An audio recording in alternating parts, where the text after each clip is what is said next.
Hello and welcome to I Am. I'm David Andrade. Mother, can you hear me? You have moved on to another place, and I need your guidance, your wisdom, your direction. I long for your love and touch. I want to just talk to you one more time. Can you hear me? We will all go through the time when someone we love moves on, passes away, onto another place depending on one's beliefs, and ask similar questions from the ones that have moved on. Will we shed tears of their non presence or focus on the joys and life they gave us? The choice is up to us. Several days ago, my mother lived on to her next adventure. We're extremely close with phone calls every morning at 7:30 a.m. A quick hello, a conversation of wisdom, a time to contemplate the love of life. Every conversation is enlightening and brings a day of smiles. Will I miss the physical phone conversations? In the tangible sense, yes, I most surely will, and a tear will stroll down my cheek. There will always be a thought of sadness when one is separated from the physical touch of a kiss, a hug, a voice carrying a smile, wisdom, or utter enjoyable blathering. As someone moves on to their next adventure into the beyond, many can feel and carry this as a loss or choose to look at the joys that are carried behind the voice and whispers. How do we carry on a conversation with one that is perceivably not physically there to pick up the phone call, to respond to the text, to give the much needed hug or conversation of guidance? How? How do we converse? Mother, can you hear me? Can you hear my plea for guidance and assurance? But within this emotional upheaval, there's a bigger form of communication that we all disregard as coincidence, that we all disregard as just a thought. How many times have you thought of someone you wanted to call and they called you at the exact same time? How many times have you picked up a phone and the person you were calling was on the other line without even a ring? How many times have you had a gut feeling not to do something and you did it anyway? Then, after your choice was made, you said, "Why didn't I just listen to my gut?" This has happened to all of us at some point in life and will continue to happen now and in our next adventure beyond. There will be those times when one has moved on to their next adventure. And how do we understand it? How do we cope with it? How do we simply move on with our lives, knowing that their physical presence is no longer? Here's my story that only a few have been told, including my mother, as she always wanted me to share it, but I never felt completely comfortable discussing that moment in time. When I was in high school, my buddy and I were driving his blue Opel after school on our way back home, but decided to take a back route. He decided to find his girlfriend at that time. We were driving particularly fast, as he wanted to find her as quickly as possible, he being the driver and I being in the passenger seat. With a quick flash to his left, he saw his girlfriend pass in the opposite direction, and he immediately saw a street to flip a U-turn. His Opel swerved to the left across traffic, thinking he could cut across the roads in safety, and wanted to flip a U-turn to catch her. And that is when life was interrupted. No sound, no pain, no sense of time. Just the feeling that everything was in slow motion. We were struck by an oncoming vehicle directly on the passenger side, my side. It felt like hours floating in the air as we were catapulted after being struck by the oncoming vehicle. During the slow motion flight, I could only think about how slow everything was. Did life flash before my eyes? No, not at all. Just a calm flight into the crash. The crushing landing was uneventful in my mind, and I have no recollection of it. I did not feel it. I did not hear it. It was as though it didn't happen. And in a blink of an eye, I was above it all. I could see it all from my lofty vantage point. I was about 30 to 40 feet above the scene. I could see the car that had been crushed terribly. My passenger side door was crushed almost to the center console where I now laid. Was I dreaming this? Was I imagining this? No, I was living it. I knew I was no longer in a physical presence. I was beyond. I was next door, watching as everything was transpiring. There was a sense of peace, of warmth, no sadness, no pain, almost a sense of just knowing.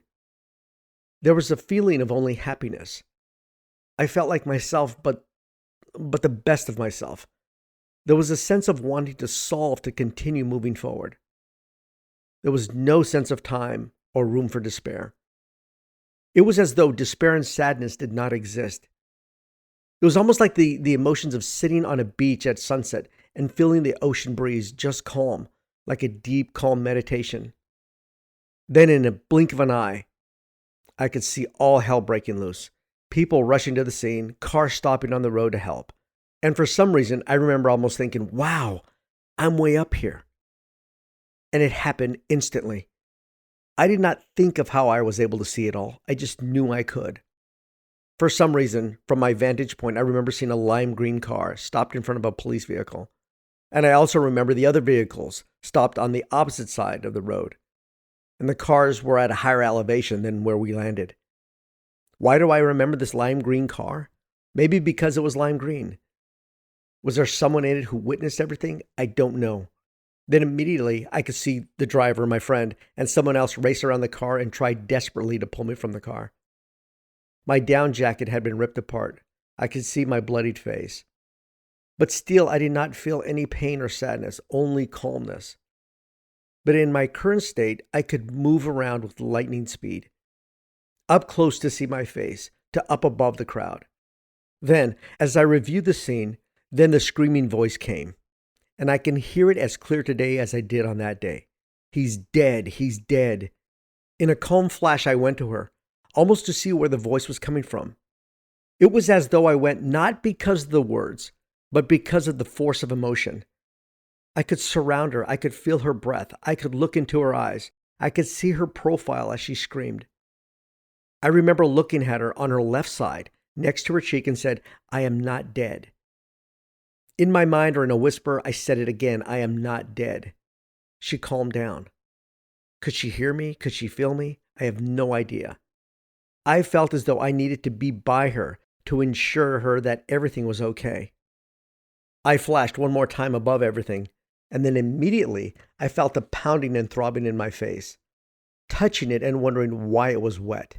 I can still taste it and smell the dust and smoke.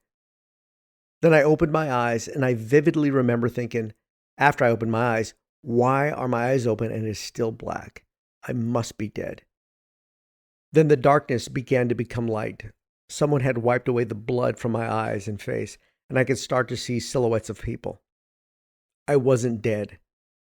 Still in shock, I was alive and feeling no pain. Then on a gurney, being whisked away by the ambulance, the only pain I felt was when my hand was crushed against the ambulance while I was being loaded. That was the only pain I felt. My next memory was waking up in the hospital and my mother looking at me, and I remember smiling and saying, I'm okay, Mom. My friend and I didn't talk for a few days, and this is when he told me of what happened inside the car. I had been crushed next to him, snapping the stick shift. My head had gone through the windshield, and he said that he was calling to me, and he knew that I had died on impact. I wasn't breathing. I wasn't awake. There was no pulse, nothing. He said he screamed at me, I'm sorry, but I do not recall that at all. I believe that is when I came to life on the other side. I dreamt about what happened to me and kept it to myself for some time. But it had bothered me for many years. In a sense, I knew what had happened to me. I knew that I had ventured into another place. I didn't understand it. How long was I on the other side of life? I cannot tell you. But after that journey, I always felt a sense of peace and understanding, a more sensitive ability to feel someone. When I ventured over that day, were there others on the so-called other side waiting and guiding me? No, there was not. Did I see a white light and wanted to follow it? No, there was not. This was my experience. During the brief moment, I didn't feel I needed to find others where I was. I felt that I was still existing with everyone who could not see me, as though I was part of their existence, no separation. I felt intertwined with everything. I knew that for a moment in time I had ventured into another realm, a place where I could see everything, feel everything. How could I see everything around me if I was crushed in a car? Even months later, I remember seeing the lime green car that was parked on the road next to us, next to that police vehicle that day, and the oxidation on the hood of the car. How could I have seen that while crushed in a car? I know what happened to me. I know that while being on the other side, what it was like. It is a place of absolute peace, a place with a sense of caring but not wanting to judge or interfere, but to help or guide, to be able to give a hint of direction to someone.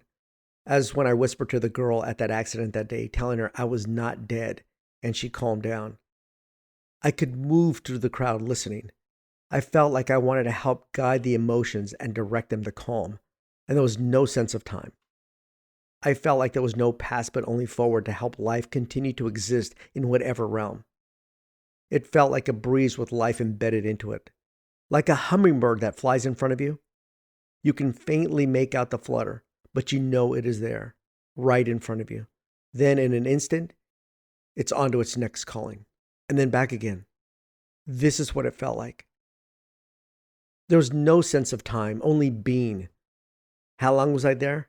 I don't know, but I am glad that I know that it exists. Years later, I would find out more and more details of emotions and conversations that had occurred during that time. My sister had been contacted that day that I had died. My friend who was driving down broke down one day and said how sorry he was for killing me that day. And I remember comforting him and telling him, "You didn't kill me. You made me see how much more life there really is." I learned years later from his father that he was very traumatized from it, but never let me know. Can the ones we love and have moved on hear you? Yes, they most certainly can. From my spiritual vacation, I know I could hear everything and wanted to go where it was the most emotional. Loved ones that have moved on will forever be around you if you ask them to. In my experience, they have not left to a distant place, but are around you if you choose to carry on a conversation with them. Talk to them, hold their hand, make them part of your life. To let them feel your emotions. I know what I was drawn to. For me at that time, it was to be where the deepest love could be felt, the deepest emotions were being expressed. There will be those times when you feel a sensation of them being with you, purring against you like a kitten snuggling your cheek. Is it them telling you, "I am here"? It probably is. Is it logical or science-based? No, not by any means. This is the beauty of the spiritual simplicity of it. It is not meant to be understood. It is not meant to be studied. It is meant to feel. It is meant to live. It is meant to love. It is meant to trust oneself. It is choosing to believe what you cannot see, but you can feel with your heart. That gut feeling could possibly be someone trying to guide you into the best of the many choices you have in life. You will be spoken to emotionally, and don't try to justify it or scientifically explain it. Believe it, learn from it. It is your best teacher. I had to learn from it. It troubled me for years on how to understand it. Sometimes it was a heavy weight, until my mother, in her deep spiritual beliefs, helped me to cope with it, understand it, and utilize it. Mother, can you hear me? Yes, she can. She will whisper around me all day long if I choose to continue to have her by my side. And all who have traveled on need to still be wanted and conversed with. They do not want to hear sorrow, anger, sadness. For them, it does not exist. They do not want to hear that you believe they have passed away to a distant land. They want to still be with you, next to you. They want to feel your love, your light, your joy as you live on this earth. Do you want to talk to them? Talk to them, they will hear. Do you want to hold their hand? Hold their hand. Do you want to cry? They will comfort you. It is a belief you don't have to learn. You don't have to study. You don't have to be given absolution or approval. It is a sense of feeling of all life around you, that you exist on both sides of life. It is a wonderful, peaceful place. I was asked if I liked it there. And I told this person, for me, I love the craziness of this human existence, to feel all the emotional ups and downs, to be challenged physically and emotionally. I love the plethora of emotions we are gifted, and to live them all is a wonder. For now, I like to push to see what I can do while on this earth. Did I like it where I was? Yes, it was peaceful and beautiful. But for me, when I return there, I hope it is ready to make some noise. Do I feel uncomfortable sharing this? In a sense, yes. But in another sense, I feel free. It has been a long time of carrying this. Hopefully, this can help someone that is trying to cope with someone moving on, that there is this peaceful life beyond, and the ones you love are next to you. Consume as much life while you are here on this earth. Take on the challenges that lie before you. Push yourself beyond any perceived limit you encounter. You have been given a chance to live this life in amazement. Don't disappoint. This life is a wonder, and we will all someday move on to our next adventure and challenges. Love with all you have. Take a bite out of life. Please share this podcast and visit us at www.immethod.com. Thank you.